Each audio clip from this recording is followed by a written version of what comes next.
Okay, hello students. So last class के अंदर हमने टॉपिक पढ़ा था, कौन सा? हमने टॉपिक पढ़ा था DNA is a genetic material, जिसको आप लोगों ने एक्सपेरिमेंटल प्रूव किया था। तो मैं आपको एक बार बता देती हूँ कि इस टॉपिक के अंदर अब तक हमने क्या पढ़ा था। तो सबसे पहले हमने डिस्कस किया था न्यूक्लियोटाइड्स के बारे में, फिर हमने डिस्कस किया था न्यूक्लिक एसिड, मीन्स हमने बेसिकली डीएनए के स्ट्रक्चर के बारे में बात की थी। और डीएनए के स्ट्रक्चर के अंदर हम लोगों ने पहले मिसर के बारे में पढ़ा था, जिन्होंने डिस्कवरी की थी, और उसको नाम अल्टमान ने दिया था न्यूक्लिक एसिड। ठीक है। और डीएनए के मॉडल के बारे में सबसे पहले बताया था चारगाफ ने, देन विल्किंस और फ्रैंकलिन ने, और फिर फाइनल कंप्लीट मॉडल दिया था इसने वॉटसन एंड क्रिक ने। और इस तरीके से वॉटसन, क्रिक और फ्रैंकलिन को 1952 के अंदर मिला था नोबेल प्राइज। तो ये डीएनए का स्ट्रक्चर हो गया कंप्लीट। फिर उसके बाद में हमने थर्ड टॉपिक पढ़ा था कि डीएनए टेक्निकली क्या होता है, जेनेटिक मटेरियल। और डीएनए जेनेटिक मटेरियल होता है, इसको प्रूव किया था 3 डिफरेंट साइंटिस्ट ने। सबसे पहले आएंगे साइंटिस्ट यहाँ पे ग्रिफिथ, समझ आ गया। और फिर उसके बाद में आएगा Avery, MacLeod and McCarty, and last आएगा हर्सी एंड चेस।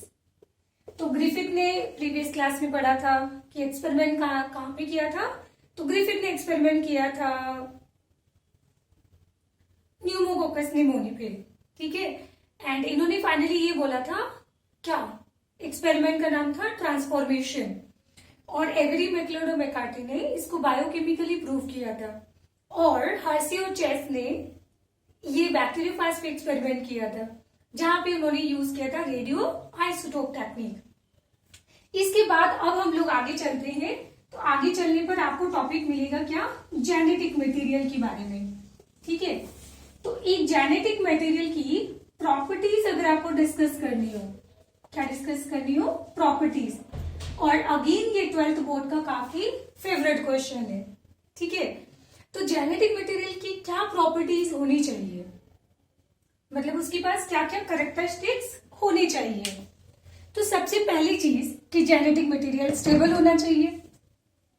पहली चीज क्या, कि जेनेटिक मटेरियल क्या होना चाहिए, स्टेबल होना चाहिए। और वो तो डीएनए होता भी है। तो basically properties of genetic material, या फिर हम लोग इसको बोल सकते हैं DNA versus RNA as a genetic material. तो मतलब आपको डीएनए वर्सेस आरएनए को कंपेयर करना है कि दोनों में से ज्यादा अच्छा जेनेटिक मटेरियल कौन होता है। तो इसमें पहला पॉइंट यहाँ पे आता है स्टेबिलिटी, कि मतलब हमारा जो जेनेटिक मटेरियल है वो कैसा होना चाहिए, स्टेबल होना चाहिए, और होना भी चाहिए। और अगर हम बात करें डीएनए के बारे में, तो डीएनए जो होता है वो कंपेरेटिवली मोर स्टेबल होता है एज कंपेयर टू आरएनए। इसका रीजन मैं आपको बता देती हूँ, ऐसा क्यों होता है। पहली चीज, डीएनए के अंदर जो शुगर होती है वो कौन सी होती है, डीऑक्सीराइबोज शुगर। एंड आरएनए के अंदर क्या होता है, राइबोज शुगर। तो deoxyribose is more stable then ribose sugar. और दूसरी चीज, यहाँ पे डीएनए के अंदर होता है thymine, and again thymine is more stable than uracil. ठीक है। और इसके अलावा डीएनए क्या होता है, डबल स्ट्रैंडेड होता है। तो एक्चुअली ये 3 रीजन होते हैं जिसकी वजह से हम बोलते हैं कि डीएनए इज मोर स्टेबल या better genetic material than RNA. चलो देखते हैं ऐसा क्यों। तो अगर मैं आरएनए का स्ट्रक्चर बनाऊं, तो आरएनए के स्ट्रक्चर के अंदर आपको कुछ कंडीशन ऐसी मिलेगी। ठीक है। तो यहाँ पे ये क्या बन रहे हैं, यहाँ पे इस तरीके से बन रहे फॉस्फोडाइएस्टर बॉन्ड। तो ये आपको पता है, यहाँ पे ये चीज क्या हो जाएगा, फॉस्फोडाइएस्टर बॉन्ड। बट अगर मैं आरएनए की बात करूं, तो इस आरएनए के अंदर सेकेंड कार्बन पे यहाँ पे प्रेजेंट होता है OH। अब चलते हैं हम लोग केमिस्ट्री के अंदर। तो आरएनए जो होता है वो अनस्टेबल क्यों होता है, तो ये आपको हेल्प मिलेगी केमिस्ट्री से। कैसे, अगर आरएनए को मैं रख दूं एल्कलाइन मीडियम के अंदर। कहां पे प्लेस कर दिया मैंने इसको? एल्कलाइन मीडियम के अंदर। तो ये आपको क्या दिखाई दे रहा है? यहाँ पे सेकेंड कार्बन पे OH दिखाई दे रहा है। तो OH के अंदर यहाँ पे जो H होगा वो रिलीज हो जाएगा। तो उस केस में ऑक्सीजन के ऊपर चार्ज आ जाएगा नेगेटिव, एंड नेगेटिव चार्ज आने की वजह से अब ये हो जाएगा न्यूक्लियोफिलिक, एंड न्यूक्लियोफिलिक होने की वजह से ये एक्चुअली फॉस्फोडाइएस्टर बॉन्ड पे अटैक कर देगा, एंड अटैक करने की वजह से फॉस्फोडाइएस्टर बॉन्ड ब्रेक हो जाएगा। तो मतलब आरएनए ने खुद ही अपने आप को ब्रेक कर लिया। This is auto catalysis. नहीं आया समझ में? वापस देखो, एल्कलाइन मीडियम के अंदर अगर आप आरएनए को प्लेस करोगे तो वो वहां से H+ निकाल देगा और ऑक्सीजन के ऊपर चार्ज आ जाएगा नेगेटिव, एंड नेगेटिव चार्ज आने की वजह से अब ये हो जाएगा एक न्यूक्लियोफिलिक। ये क्या हो गया? ये हो जाएगा अब यहाँ पे न्यूक्लियोफिलिक, एंड न्यूक्लियोफिलिक होने की वजह से अब ये अटैक करेगा कहां पे? फॉस्फोडाइएस्टर बॉन्ड पे, और इस तरह से फॉस्फोडाइएस्टर बॉन्ड क्या हो जाएगा? ब्रेक हो जाएगा, और ये सारे न्यूक्लियोटाइड सिंगल सिंगल सेपरेट हो जाएंगे, और इस तरीके से हम बोलेंगे कि हमारा जो आरएनए है वो क्या हो गया? डिग्रेड हो गया। और इसको डिग्रेड किसी और ने नहीं किया, आरएनए ने खुद ही अपने आप को डिग्रेड कर दिया। अब अगर हम बात करें डीएनए के बारे में, तो डीएनए के अंदर आप लोग जानते हो कि सेकंड कार्बन पे क्या होता है? सेकंड कार्बन पे सिर्फ होता है H।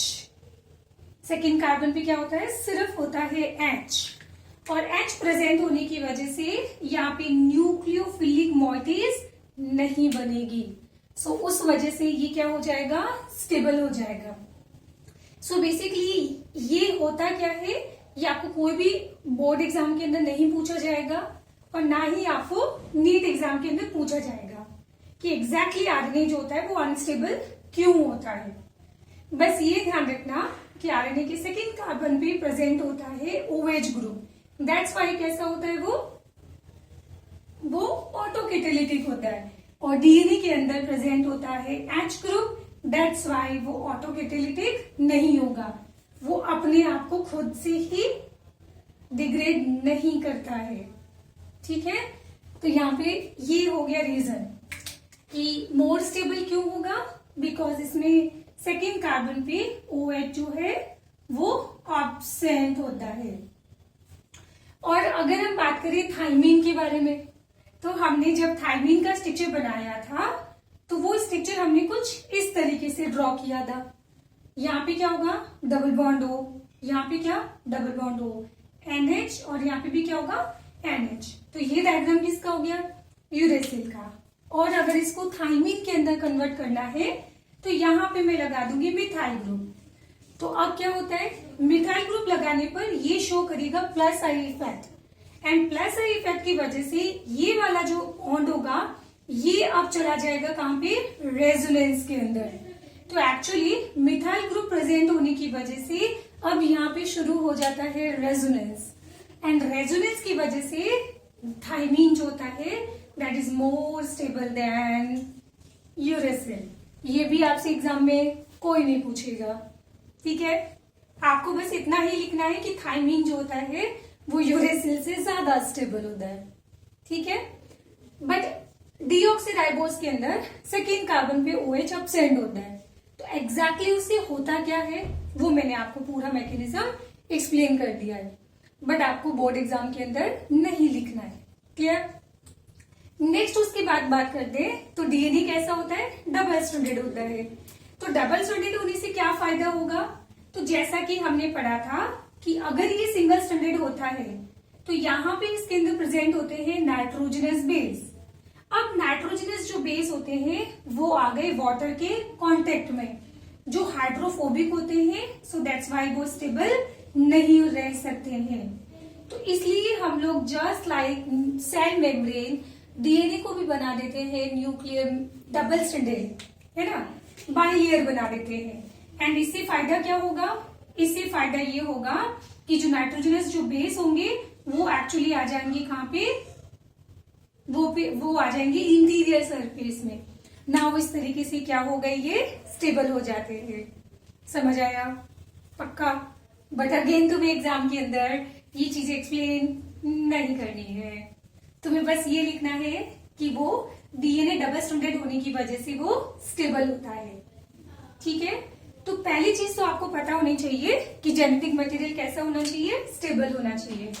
और ये प्रॉपर्टी ज्यादा कौन अच्छा शो करता है, डीएनए। दूसरी चीज हम लोग पढ़ते हैं इसके अंदर रेप्लिकेशन, या फिर can form replica, can able to form replica. तो मतलब एक जेनेटिक मटेरियल जो है वो अपनी कॉपी बना सके। ठीक है, तो उसको हम लोग एक अच्छा जेनेटिक मटेरियल कंसिडर करेंगे। अब कॉपी क्यों बनाना होता है, क्योंकि कॉमन सेंस की बात है। एक हमारे पास सेल होती है और इस सेल के अंदर होता है डीएनए। एंड जब सेल डिवाइड होगी तो डिवाइड होने के बाद यहाँ पे बन जाएगी 2 डॉटर सेल्स। तो दोनों डॉटर सेल्स के अंदर डीएनए कब डिस्ट्रीब्यूट हो सकता है, जब ये वाला डीएनए अपनी कॉपी बना सकता है। समझ आया? ठीक है, तभी तो बेटा वो आगे से आगे सेल के अंदर डिस्ट्रीब्यूट हो सकता है। तो दूसरा पॉइंट इसके अंदर आना चाहिए, can able to form replica, जो डीएनए बहुत आसानी से अपनी रेप्लिका बना लेता है। Third point, show mutation. तो मतलब यहाँ पे जेनेटिक मटेरियल जो है उसमें म्यूटेशन होना चाहिए। ओ माय गॉड, म्यूटेशन तो हार्मफुल होते हैं। हाँ, नहीं बेटा, 90% म्यूटेशन हार्मफुल होते हैं, बट फ्यू म्यूटेशन जो होते हैं वो हमारी बॉडी के लिए यूजफुल होते हैं। और एक्चुअली यही म्यूटेशन हमारी बॉडी के अंदर मतलब एक नई स्पीसीज की इवोल्यूशन में, उसकी एडेप्टेशन में हेल्प करते हैं। समझ आया? तो ऐसा तो नहीं होना चाहिए कि म्यूटेशन बिल्कुल ही नहीं होना चाहिए। अगर 0 म्यूटेशन अगर होगा तो फिर इवोल्यूशन कैसे होगा, एडेप्टेशन कैसे बढ़ेगा? तो म्यूटेशन होना चाहिए, पर बहुत ज्यादा म्यूटेशन भी नहीं होना चाहिए। क्यों? क्योंकि बहुत ज्यादा म्यूटेशन होगा तो हमारी तो इंफॉर्मेशन ही पूरी चेंज हो गई। और जब इंफॉर्मेशन ही सारी पूरी चेंज हो गई तो फिर वो कहाँ का जेनेटिक मटेरियल। तो म्यूटेशन होना चाहिए, बट थोड़ा बहुत। अगर हम यहाँ पे कंपेयर करें डीएनए और आरएनए को, तो म्यूटेशन का जो रेट होता है वो आरएनए के अंदर बहुत ज्यादा होता है। और वो चीज आप अच्छे से समझ सकते हैं क्योंकि अभी चल रहा है कोरोना वायरस। ठीक है, तो उसका वैक्सीन बनाना इसलिए मुश्किल हो रहा है क्योंकि उसका जेनेटिक मटेरियल क्या होता है, आरएनए। और आरएनए जो होता है म्यूटेशन ज्यादा शो करता है, तो इसलिए वो वायरस बार बार चेंज हो रहा है। सेम केस हमने एचआईवी में भी पढ़ा था कि एचआईवी का अभी तक वैक्सीनेशन क्यों नहीं बन पाया, क्योंकि वो चेंज हो रहा है। हिपेटाइटिस का क्यों बन पाया, क्योंकि हिपेटाइटिस जो बी होता है उसमें डीएनए होता है। सो दैट्स वाई उसका वैक्सीनेशन बन चुका है। ठीक है, रिकॉम्बिवैक्स याद है। चलो, तो ये म्यूटेशन भी शो करना चाहिए। नेक्स्ट पॉइंट, 4th, और क्या होना चाहिए इसके पास? एक तो स्टेबल होना चाहिए, रेप्लिका बना सके, म्यूटेशन होना चाहिए। यस, तो इसमें जेनेटिक जो इंफॉर्मेशन होता है इजी टू पास। और कोई पॉइंट बचा है इसके अंदर? तो मेन तो पॉइंट ये 3 ही होते हैं, बाकी आप लोग देख लेना शायद। ओके, फोर्थ वाला हो जाएगा इसके अंदर क्या, easy to express as a Mendelian law, express as a Mendelian law. तो मतलब मेंडल का जो एक्सपेरिमेंट हमने पढ़ा था ना, तो उस तरीके से क्या होता है, वो मेंडेलियन लॉ को भी एक्सप्रेस करे, तो उस तरीके से ये एक्सप्रेस होना चाहिए। तो अकॉर्डिंग टू एनसीईआरटी सिर्फ ये हमारे 4 पॉइंट ही लिखे होते हैं, जो 12th बोर्ड का काफी फेवरेट क्वेश्चन होता है। समझ आया पॉइंट? अब उसके बाद में जब हम टॉपिक पढ़ रहे हैं कि DNA versus RNA as a genetic material, तो सबसे पहला जेनेटिक मटेरियल इस दुनिया में कौन सा बना था, दैट वाज आरएनए। और आरएनए के अंदर सिर्फ 3 चेंजेस हुए। क्या चेंजेस हुआ कि यूरेसिल के अंदर मिथाइल ग्रुप लगते ही वो खुद ही बन गया थायमिन, और राइबोस शुगर के सेकंड कार्बन पे ऑक्सीजन हट गया तो वो बन गया डीऑक्सीराइबोस, और फिर उसके बाद वो हो गया डबल स्ट्रैंडेड। तो एक्चुअली डीएनए बिल्कुल अलग से एक नया मॉलिक्यूल इवॉल्व नहीं हुआ था। एक्चुअली ये सारे चेंजेस हुए थे आरएनए के अंदर, और आरएनए में चेंजेस होने के बाद इवॉल्व हुआ, बन चुका है वो डीएनए। समझ आया? ठीक है। तो अगर मैं बात करूं, हम एक टॉपिक पढ़ेंगे इवोल्यूशन वाला।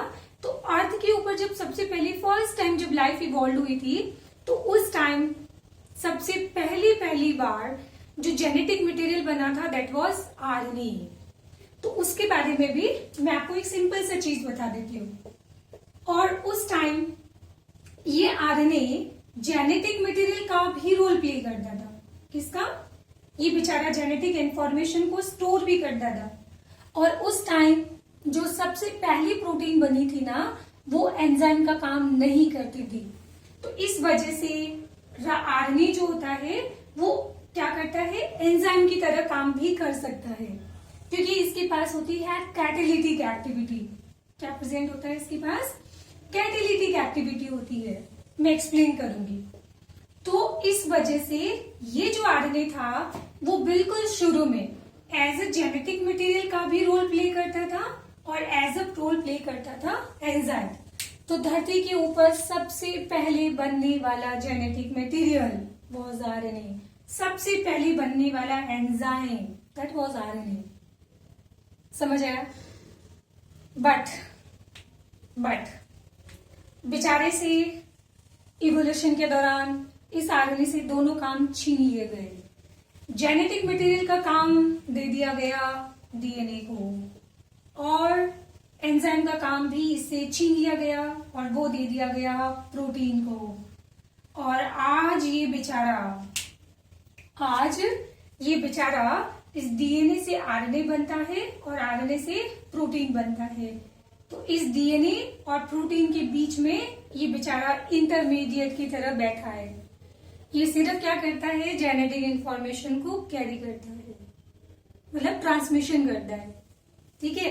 तो इससे दोनों काम छीन के जेनेटिक मटेरियल का काम दे दिया गया डीएनए को, और ये काम दे दिया गया किसको? प्रोटीन को। समझ आ गया? ठीक है। तो बिल्कुल शुरू में जो पहली बार लाइफ बनी थी उसका जेनेटिक मटेरियल क्या हुआ करता था? तो उसका जेनेटिक मटेरियल हुआ करता था आरएनए।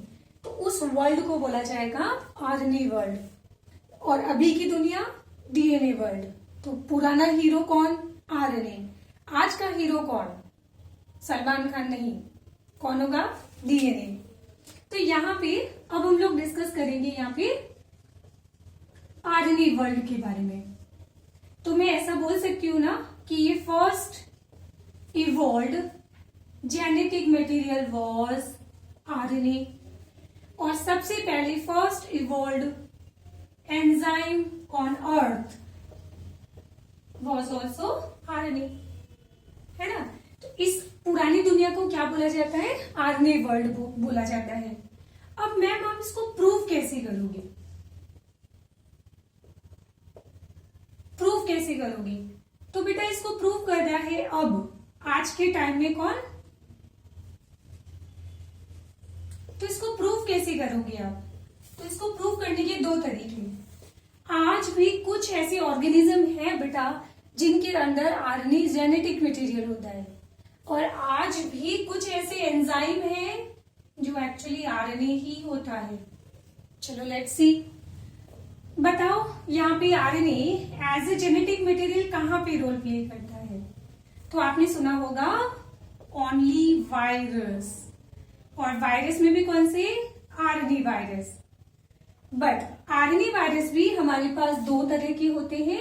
एक होता है रियो वायरस और एक हमारे पास होते हैं रेट्रो वायरस।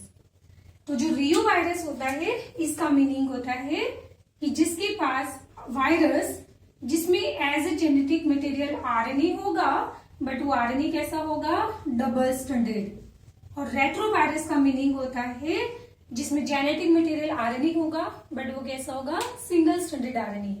समझ आ गया? पक्का? तो ये रियो वायरस में और रेट्रो वायरस में बच्चे कंफ्यूज होते रहते हैं। तो ये दोनों आरएनए वायरस है, जहां पे वायरस के अंदर जेनेटिक मटेरियल कौन होगा, आरएनए। इसमें हम लोग अगर बात करें एग्जाम्पल, तो एक होता है वुंड ट्यूमर वायरस। कौन सा वायरस, जो वुंड में ट्यूमर कॉज कर देता है। तो ये वुंड ट्यूमर वायरस जिसके अंदर डबल स्ट्रैंडेड आरएनए होता है। और इस मैंने आपको और बताया होगा, चलो छोड़ो उसको, काम का नहीं है। यहाँ पे आ जाते हैं रेट्रो वायरस में। तो रेट्रो वायरस में तो एक हमारे पास बहुत लंबी लिस्ट है। कौन सी, पहले आ जाएगा रेबीज वायरस। रेबीज वायरस पड़ा था, और इन्फ्लुएंजा जिससे हमें जुकाम हो जाता है, और टोबिकोमोजिक वायरस जो सबसे पहले डिस्कवर्ड होने वाला वायरस था, जिसको डिस्कवर किया था इवानोवास्की ने। तो इसमें भी जेनेटिक मटेरियल क्या होगा, आरएनए होता है। और इसके अलावा हमने पढ़ा था बैक्टीरियोफाज। तो वैसे तो बैक्टीरियोफाज का जेनेटिक मटेरियल एक डबल स्ट्रैंडेड डीएनए होता है, बट इसमें एक एक्सेप्शन आता है क्यूबी। कौन सा, क्यूबी फाज।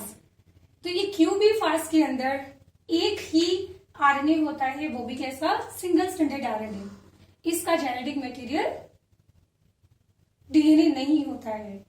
क्लियर हो गया। तो ये आप लोग लिस्ट एक बार याद कर लेना। अब यहाँ पे आ जाते हैं, तो अभी भी क्या कोई एंजाइम ऐसे हैं जो ये मतलब चिल्ला चिल्ला के बोल रहे हैं कि हम आरएनए हैं, बट हम लोग ऐसा एंजाइम की तरह रोल प्ले कर रहे हैं। अच्छा मुझे एक चीज बताओ, एंजाइम की तरह कोई रोल कब प्ले कर सकता है? वो तब प्ले कर सकता है जब उसके पास आज भी होती है कैटालिटिक एक्टिविटी। और आरएनए एंजाइम की तरह तब काम कर सकता है जब इसके पास होती है कैटालिटिक एक्टिविटी, मतलब ये अटैकिंग पावर होती है। और ये कैटालिटिक एक्टिविटी, अटैकिंग पावर किसकी वजह से होती है? Due to second carbon of OH, तो of sugar, of ribose sugar.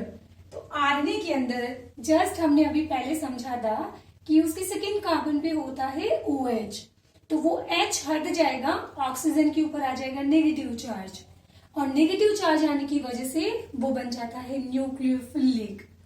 और न्यूक्लियोफिलिक मॉलिक्यूल्स किसी अदर मॉलिक्यूल पे भी अटैक कर सकती है। सो इस वजह से आरएनए के पास कैटालिटिक एक्टिविटी भी होती है, और इसी वजह से आरएनए जो होता है वो एंजाइम की तरह भी रोल प्ले कर सकता है। ठीक है, तो आरएनए एज ए एंजाइम, क्या बोला हमने? आरएनए एज अ एंजाइम, तो इसको बोला जाता है क्या? Ribozyme. RNA as a enzyme क्या हो गया? राइबोजाइम। तो वैसे तो जो एंजाइम होते हैं वो पॉलीमर ऑफ अमाइनो एसिड होते हैं, अमाइनो एसिड्स के पॉलीमर होते हैं, बट यहाँ पे एंजाइम क्या होता है? Polymer of nucleotide. किसका होगा? Polymer of nucleotide. एग्जाम्पल के बारे में डिस्कस करते हैं। तो एक आएगा इसके अंदर कौन? राइबो न्यूक्लियस पी, जो एक्चुअली रिस्पॉन्सिबल होता है क्लीवेज ऑफ टीआरएनए। मतलब ये जो प्री मिच्योर टीआरएनए होता है, प्री मिच्योर टीआरएनए को ये कन्वर्ट करता है मिच्योर टीआरएनए के अंदर। सो बेसिकली इस दौरान जो इसका एक्स्ट्रा स्ट्रेच होता है, उस एक्स्ट्रा स्ट्रेच को क्लीव करने का, हटाने का काम होता है राइबोन्यूक्लियस पी का। आई नो तुमको नहीं समझ आया होगा, तो इंतजार करो टीआरएनए का।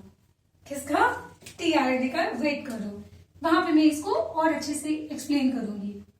इसके अलावा हमारे पास एक और आता है स्प्लाइजियोसोम। कौन आएगा? स्प्लाइजियोसोम। और स्प्लाइजियोसोम के अंदर होता है एसएनआरएनए। आई नो तुमको नहीं समझ आया होगा, तो इंतजार कीजिए स्प्लाइसिंग का, तो ये अभी आपको क्लियर नहीं होगा। इसके अलावा एक हमारे पास और होता है ट्रांसपेप्टिडेज, और ये ट्रांसपेप्टिडेज हम पढ़ेंगे ट्रांसलेशन के टाइम। मतलब ये हम लोग डिस्कस करेंगे प्रोटीन सिंथेसिस के टाइम। तो आई नो तुमको ये तीनों एग्जाम्पल नहीं समझ आए होंगे, तो कोई दिक्कत नहीं बेटा, इनके जब भी टॉपिक आ जाएंगे तब मैं एक बार फिर वापस बता दूंगी आपको, ठीक है। तो इनके लिए आप टॉपिक आने का इंतजार करो। तो इस तरीके से फाइनली ये हमने प्रूव कर दिया कि सबसे पहले जो जेनेटिक मटेरियल इवॉल्व हुआ था दैट वाज आरएनए, और सबसे पहले जो एंजाइम इवॉल्व हुआ था वो कौन था? आरएनए, ठीक है। अब मैंने आपको एक चीज बोली थी कि जेनेटिक मटेरियल का काम किसको दे दिया गया। देखो ये क्या बोला हम लोगों ने, यहां पे ये हमने बोला है कि जेनेटिक मटेरियल है, और ये कौन है? एंजाइम। ये दोनों काम पहले कौन करता था? ये दोनों काम पहले आरएनए करता था, बट अब हमने जेनेटिक मटेरियल का काम दे दिया डीएनए को, और एंजाइम का काम दे दिया हमने प्रोटीन को। और आज बेचारा आरएनए इन दोनों मॉलिक्यूल्स के बीच में घूम रहा है। समझ आ गया? पक्का?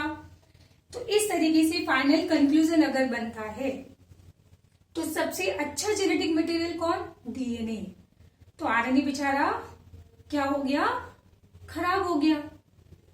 एक ह्यूमन की साइकोलॉजी ऐसी होती है कि जब हम किसी चीज को अच्छा सोचते हैं ना, तो साइड बाय साइड हमारी मेंटेलिटी में ये आ जाता है कि वो दूसरी चीज खराब ही होगी। क्या बेटा कभी दो चीजें अच्छी नहीं हो सकती है? क्या कभी दो चीजें अच्छी नहीं हो सकती है? तो कंपेयर करते वक्त किसी चीज को जब हम अच्छा बोलते हैं तो इसका मतलब ये नहीं होता है कि दूसरी चीज खराब है। दूसरी चीज किसी अलग पॉइंट ऑफ व्यू से अच्छी होगी। कैसे?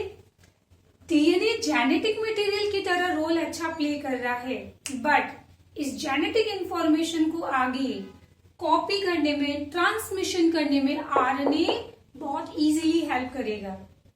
समझ आया? तो as a genetic material DNA अच्छा होता है, और यहाँ पे ट्रांसमिशन ऑफ जेनेटिक इंफॉर्मेशन में, ट्रांसमिशन में अच्छा रोल प्ले करता है कौन? आरएनए। तो ये दोनों ही मॉलिक्यूल अच्छे होते हैं अपनी अपनी जगह पे। क्लियर हो गया? एक और मजेदार चीज बताऊं, आरएनए जो होता है वो अपने आप को बहुत इजीली एक्सप्रेस कर सकता है। कैसे? इनका जेनेटिक मटेरियल क्या होता है? आरएनए होता है। तो ये बेटा डायरेक्टली प्रोटीन बना सकते हैं। देखो ये आरएनए डायरेक्टली जाके राइबोसोम पे बाइंड होगा और बना देगा क्या? प्रोटीन। नहीं तो जिन एनिमल्स के अंदर, जिन ऑर्गेनिज्म के अंदर जेनेटिक मटेरियल डीएनए होता है, तो डीएनए कभी डायरेक्टली प्रोटीन नहीं बना सकता है। तो डीएनए पहले आरएनए बनाएगा, आरएनए बनने के बाद प्रोटीन बनेगा।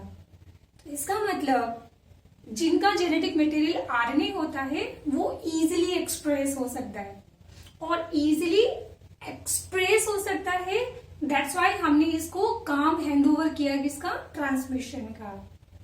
समझ आ गया? तो दोनों ही मॉलिक्यूल अच्छे होते हैं बट अपनी अपनी जगह पे। तो यहाँ पे हम फाइनली कंक्लूजन लिख देते हैं। तो DNA is genetic material good होता है, और आरएनए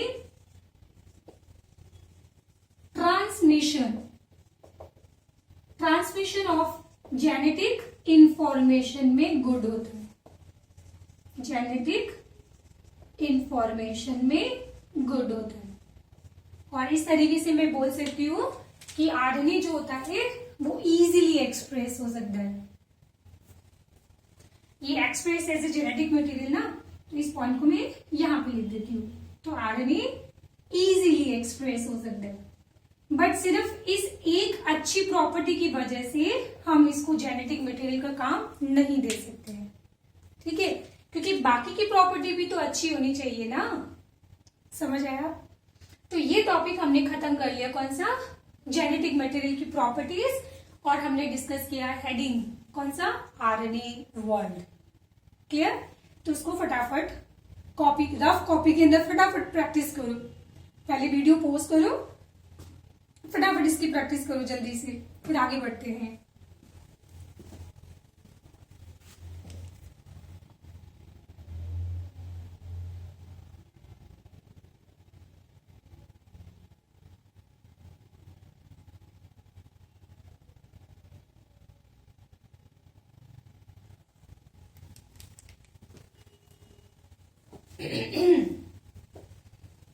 चलिए, तो उसके बाद हम लोग यहाँ पे डिस्कस करेंगे क्या, सेंट्रल डॉगमा के बारे में। एंड ये चीज भी एनसीईआरटी में दी हुई है। तो एक्चुअली ये जो मैंने आपको फ्लो पढ़ाया है ना, इसी को हम बोलते हैं सेंट्रल डॉगमा। ठीक है। तो सेंट्रल डॉगमा का मतलब होता है कि जो जेनेटिक इंफॉर्मेशन जो डीएनए के पास होती है उसका प्रोटीन तक जाना। तो this is unidirectional flow of genetic information. क्या बोला मैंने? Unidirectional flow of genetic information को बोला जाएगा सेंट्रल डॉगमा। चलो देखो,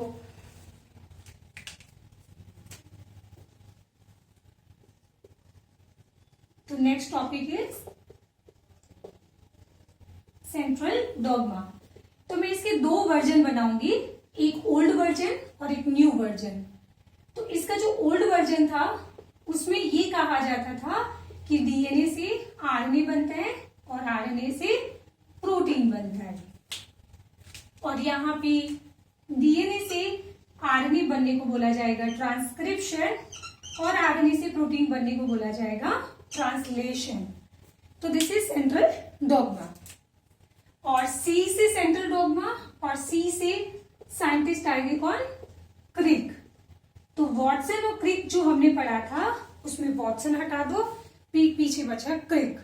तो क्रिक ने यहां पे दिया था सेंट्रल डॉगमा। तो बेसिकली ये क्या हो रहा है, यहां पे क्या हो रहा है, इंफॉर्मेशन जो है वो डीएनए से प्रोटीन के अंदर जा रही है। बट क्या कभी ऐसा होता है कि इंफॉर्मेशन प्रोटीन से वापस डीएनए में चली जाए? है नहीं। तो ऐसा नहीं होता है, और उसका कोई एक्सेप्शन भी नहीं है बेटा कि इंफॉर्मेशन प्रोटीन से डीएनए में चली जाए। तो this is unidirectional flow of genetic information. Unidirectional flow of genetic information is called as central dogma. तो ये तो था इसका ओल्ड वर्जन। बट इसका एक न्यू वर्जन, मतलब रिसर्च आगे चलती रही, और जब रिसर्च आगे चली तो इसमें कुछ चीजें और ऐड हो गई। क्या ऐड हो गई? तो इसके बाद इसमें ऐड हुआ कि डीएनए से डीएनए बनता है, इसको हम रेप्लिकेशन कहते हैं। क्या कहते हैं? रेप्लिकेशन। और एक गड़बड़ यहाँ पे और हो गई। वो क्या होता है, जब हमने एचआईवी के बारे में पढ़ा था तो एचआईवी का हमने क्या पढ़ा था? Life cycle. तो हमने देखा था कि एचआईवी का जेनेटिक मटेरियल क्या होता है? आरएनए। बट वो आरएनए कन्वर्ट हुआ था किसके अंदर? वो मॉडिफाइड हुआ था, मॉडिफाइड नहीं, उसने आरएनए ने फॉर्म किया था क्या? डीएनए। तो उसको हमने नाम दिया था क्या? Reverse transcription. तो ये वाला स्टेप क्या हो गया? दिस इज ट्रांसक्रिप्शन, और ये वाला हो जाएगा रिवर्स ट्रांसक्रिप्शन। बट मैडम यहाँ पे तो चीजें उल्टी हो रही है, यहाँ पे आरएनए से इंफॉर्मेशन डीएनए के पास जा रही है। तो ये तो यूनिडायरेक्शनल फ्लो का एक्सेप्शन हो जाता है। यस। तो यहाँ पे यूनिडायरेक्शनल फ्लो मतलब सेंट्रल डॉगमा का इस थ्योरी का एक्सेप्शन होता है। इस थ्योरी का एक्सेप्शन हो जाएगा क्या? Reverse transcription. तो reverse transcription is exception of central dogma. Clear? जहां पे इंफॉर्मेशन उल्टी हो रही है, आरएनए से डीएनए में जा रही है। पक्का? अब इसको डिस्कवर किसने किया था? तो दो साइंटिस्ट थे, एक नाम था टैमिंग और एक साइंटिस्ट थे जिनका नाम था बाल्टीमोर। दोनों अलग अलग कंट्री में अलग अलग चीजों पे वर्क कर रहे थे, बट दोनों का कंक्लूजन फाइनल एक ही आया था। क्या? Reverse transcription. तो दोनों को क्या था, इन दोनों साइंटिस्ट का इंडिपेंडेंट वर्क था। क्या था? इंडिपेंडेंट वर्क था। एंड ये दोनों ही एक्चुअली काम कर रहे थे राउस सार्कोमा वायरस पे। तो वर्क ऑन राउस सार्कोमा। अब आप लोग जानते ही हो इसको दो। राउस मतलब क्या होता है? जिसका genetic material double stranded RNA होगा, और सार्कोमा मतलब जो कैंसर कॉजिंग वायरस होता है। तो एक्चुअली ह्यूमन के अंदर पहला फर्स्ट डिस्कवर्ड ऑन्को वायरस था ये। In human first discovered onco virus या फिर cancerous virus was Rouse sarcoma. तो कॉमन सेंस की बात है बेटा कि इसका जेनेटिक मटेरियल क्या है? आरएनए। तो ये जब होस्ट सेल को इन्फेक्ट करेगा तो उसमें इंजेक्ट करेगा आरएनए, और आरएनए से वो बनाएगा डीएनए। तो मतलब क्या हो रहा है? वहां पे हो रहा है रिवर्स ट्रांसक्रिप्शन। समझ आ गया? इस तरह से रिवर्स ट्रांसक्रिप्शन की डिस्कवरी हुई थी। सो दैट्स वाई रिवर्स ट्रांसक्रिप्शन को मेनली पूरा डिटेल में एक्सप्लेन किया था टैमिन ने। सो दैट्स वाई अब से हम लोग रिवर्स ट्रांसक्रिप्शन को टैमिनिज्म भी बोलते हैं। और ये तो सबको पता होगा कि रिवर्स ट्रांसक्रिप्शन के लिए जो एंजाइम होता है, रिवर्स ट्रांसक्रिप्शन के लिए जो एंजाइम होता है दैट इज रिवर्स ट्रांसक्रिप्टेज। क्या नाम होता है इसका? Reverse transcriptase. समझ आ गया? पक्का? वापस बोल देती हूँ। सेंट्रल डॉग्मा होता है unidirectional flow of genetic material, genetic information. जहां पे जेनेटिक इंफॉर्मेशन डीएनए से आरएनए में होता है, आरएनए से प्रोटीन के अंदर जाता है। डीएनए से आरएनए बनना ट्रांसक्रिप्शन होता है, और आरएनए से प्रोटीन बनना ट्रांसलेशन होता है। सो दैट्स वाई हम लोग यहाँ पे एक और चीज बोल सकते हैं, central dogma is equal to transcription plus translation. तो आप इस तरीके से भी सेंट्रल डॉग्मा को डिफाइन कर सकते हो। और एग्जाम के अंदर क्वेश्चन भी आता है बेटा कि सेंट्रल डॉग्मा में कौन से प्रोसेस इंक्लूड किए जाते हैं। तो आप बोलोगे ट्रांसक्रिप्शन एंड ट्रांसलेशन। बट उसके बाद में जब रिसर्च आगे बढ़ी, कुछ और चीजें जब डिस्कवर हुई कि ये जेनेटिक इंफॉर्मेशन अपनी कॉपी भी कर सकता है, तो वो भी फिर इसमें ऐड कर दिया गया, जिसको बोला गया रेप्लिकेशन। बट जब रिसर्च और आगे बढ़ी तब यहाँ पे डिस्कवरी हो गई इसके एक्सेप्शन की, कि जहां पे इंफॉर्मेशन जो है वो आरएनए से में डीएनए में जा रही थी। तो दिस इज रिवर्स ट्रांसक्रिप्शन। तो इसके लिए साइंटिस्ट था कौन? टैमिन और बाल्टीमोर, जिन दोनों का अलग अलग चीजों पे वर्क चल रहा था, इंडिपेंडेंट वर्क था, कोलैबोरेशन में काम नहीं हो रहा था। ठीक है, बट ये दोनों ही वर्क कर रहे थे किसके ऊपर? राउस सार्कोमा वायरस पे, जिसका जेनेटिक मटेरियल आरएनए होता है। सो दैट्स वाई जब वो अपने आप को मल्टीप्लाई करेगा तो एक ऐसा स्टेप होता है जहां पे आरएनए से डीएनए भी बनता है, जो हम लोग ऑलरेडी एचआईवी के अंदर देख चुके हैं। पक्का? तो ये कहानी कंप्लीट हो गई किसकी? रिवर्स ट्रांसक्रिप्शन की। तो आज का थर्ड टॉपिक भी हमारा कंप्लीट हो गया। पहला मैंने बताया था DNA versus RNA as a genetic material, मतलब जेनेटिक मटेरियल की प्रॉपर्टीज पढ़नी थी। दूसरा हमने पढ़ा था क्या? आरएनए वर्ल्ड के बारे में। फिर तीसरा हमने टॉपिक पढ़ा है यहाँ पे सेंट्रल डॉग्मा के बारे में। क्लियर हो गया? अब उसके बाद हम लोग बिल्कुल एक नया टॉपिक स्टार्ट करने जा रहे हैं, that is the DNA replication.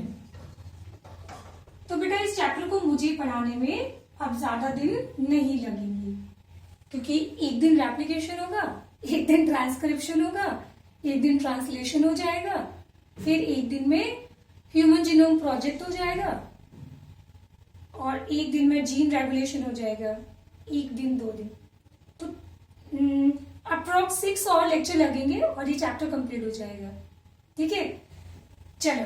तो डीएनए रेप्लिकेशन क्या होता है? डीएनए से डीएनए बनने को डीएनए रेप्लिकेशन कहते हैं। तो ये मुझे बताने की जरूरत नहीं है। तो अगेन साइंटिस्ट आ जाते हैं किस पे, क्रिक पे। तो अब देखो क्रिक ने 3 चीजें दी थी, एक तो डीएनए का मॉडल भी एक्सप्लेन किया है, और अभी हम पढ़ेंगे कि सेंट्रल डॉगमा भी किसने दिया था, तो सेंट्रल डॉगमा भी यहाँ पे क्रिक ने दिया था।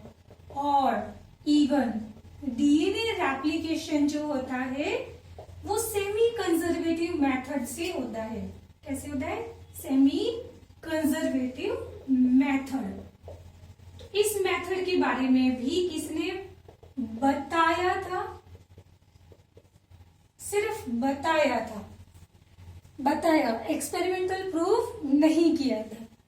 तो अब इसमें सेमी कंजर्वेटिव मेथड क्या कहता है कि इसमें हमारे पास डीएनए की 2 कॉपी होती है। कैसे बनाऊं, ऐसे बना लेते। तो डीएनए की मेरे पास कितनी कॉपी है, 2 कॉपी है, एक ही कॉपी है, बट इसमें स्ट्रैंड कितने, 2 स्ट्रैंड है ना, एक ये वाला एक ये वाला। अब जब रेप्लिकेशन होता है तो इन्होंने ये बताया था कि ये दोनों स्ट्रैंड अलग हो जाते हैं, ये दोनों ही स्ट्रैंड अलग हो जाएंगे, और अलग हो जाने के बाद इसके ऊपर एक सिंथेसाइज होगा नया डीएनए।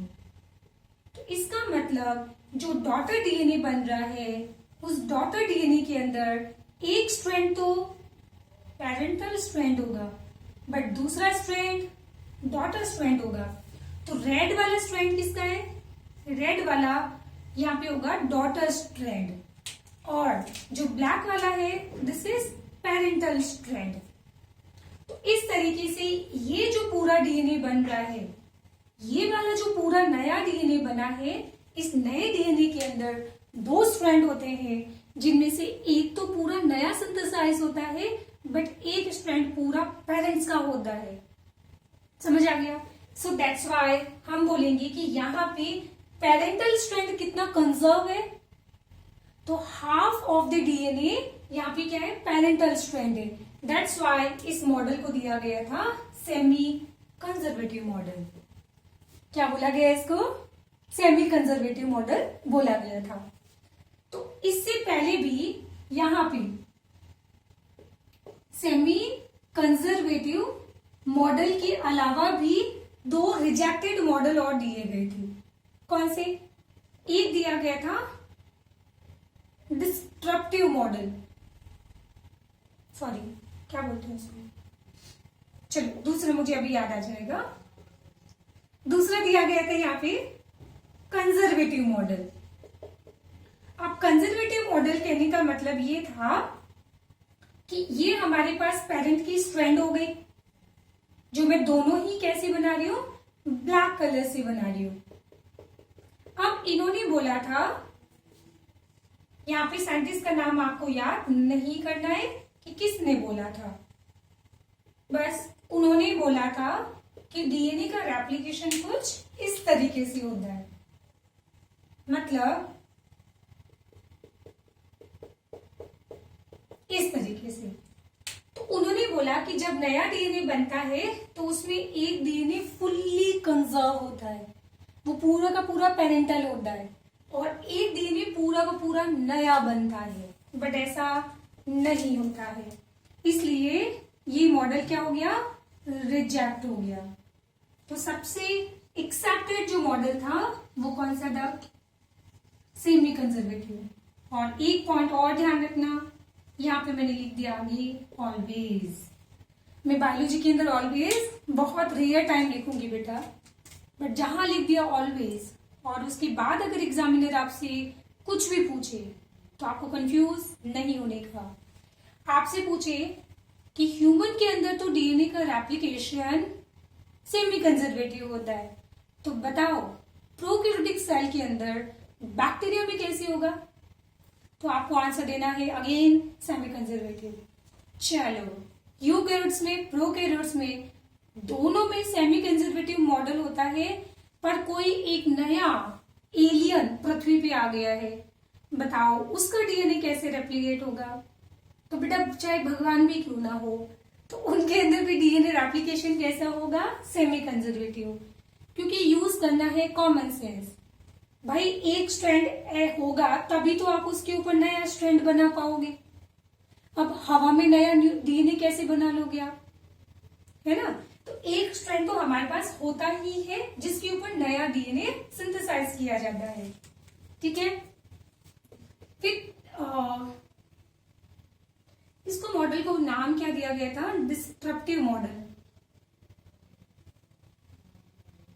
डिस्ट्रक्टिव मॉडल एक बार नाम देख लेना, बट ये भी एक्चुअली रिजेक्टेड ही था, डिस्ट्रक्टिव मॉडल। ये मॉडल भी वैसे रिजेक्टेड ही था। तो इसने उन्होंने क्या बोला था, एक बार ये नाम चेक कर लेना इसका ना। उन्होंने ये बोला था कि डीएनए का रेप्लिकेशन ऐसे होता है, कैसे, ऐसे।